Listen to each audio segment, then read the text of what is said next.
The auction house of Tertius. 9 reeked of desperation and disinfectant. Evelyn stood on the platform with 2 others of her kind, their bioluminescent markings dim with shame. The auctioneer, a bulbous Craxian with too many eyes, gestured dismissively at them. Lot 847, 3 Luminari females. Undesirable species. No reproductive value to most races. Starting bid, 50 credits. Silence filled the hall. Evelyn's heart sank, both of them. The Luminari were known across the galaxy as the unwanted ones. Their physiology was incompatible with most species, their culture too gentle for the harsh realities of the consortium, their homeworld strip-mined to barrenness by corporate raiders. No one married Luminari. No one even bid on them at these flesh markets. 40 credits? The auctioneer tried again, his voice dripping with contempt. From the back of the auction house, a voice called out in clear, confident galactic common. I'll take all 3. 500 credits. The room turned. A human walked forward, a rare sight in this sector.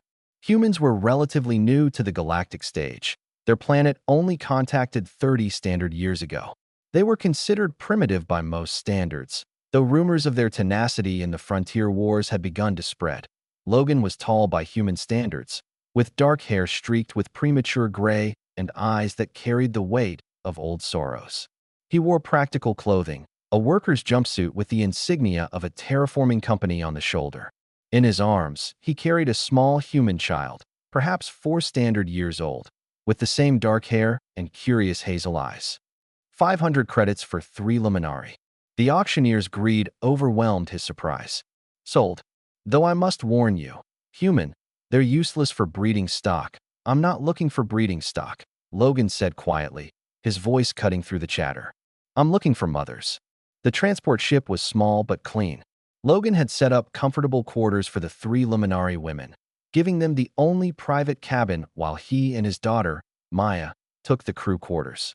Evelyn watched him carefully as he prepared a meal in the compact galley, something called pasta with vegetables. You don't have to serve us, she said softly in accented common. Her voice carried the melodic quality of her people, like wind chimes in a gentle breeze. Logan looked up, surprised. You're not servants.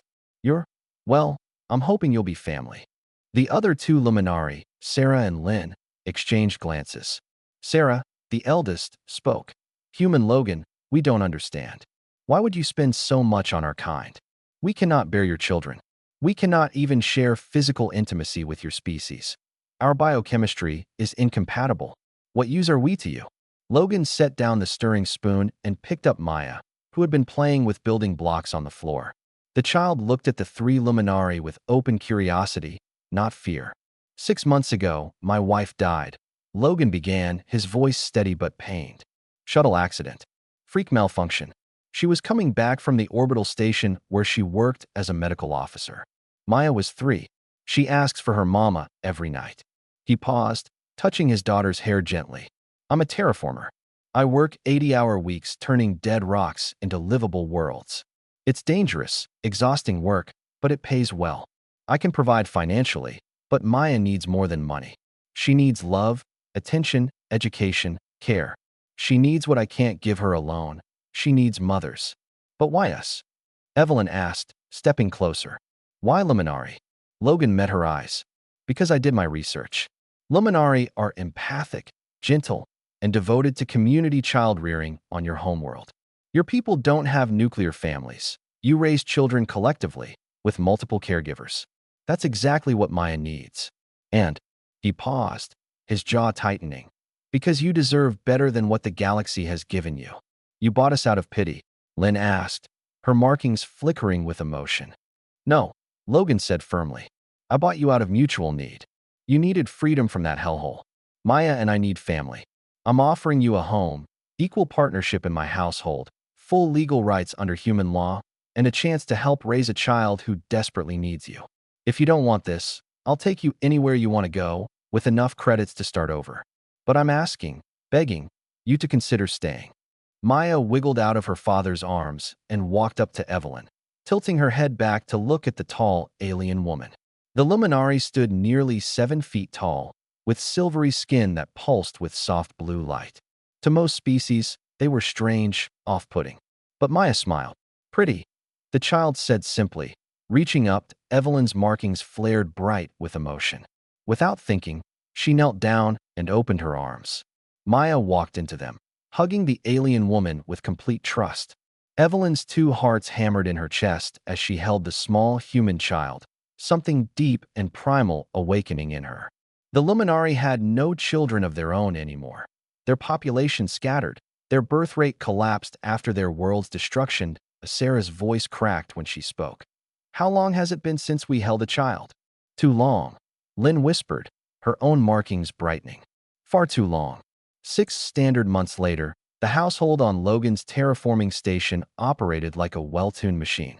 Evelyn discovered she had a gift for early childhood education, teaching Maya to read in both English and Luminari script.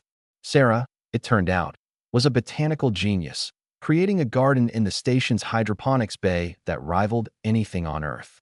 Lynn had medical training and became the station's unofficial nurse, her gentle touch perfect for treating injuries. Logan still worked brutal hours, but he came home to laughter, to meals shared around a table too small for their growing family, to Maya's bedtime stories told in 3-part harmony by the Luminari, their voices creating resonances that made the child giggle. To a home, the human workers on the station had been skeptical at first. Some had made cruel jokes about Logan's alien harem. But those jokes died quickly when they saw the reality. 3 women who clearly loved the little girl as their own, who kept house with Logan as equal partners, who asked nothing but to belong. Word spread through the Luminari diaspora, quiet at first, then louder. A human had bought 3 of their kind, not as slaves, not as curiosities, as family. Other humans began to take notice. Humans who had also lost spouses.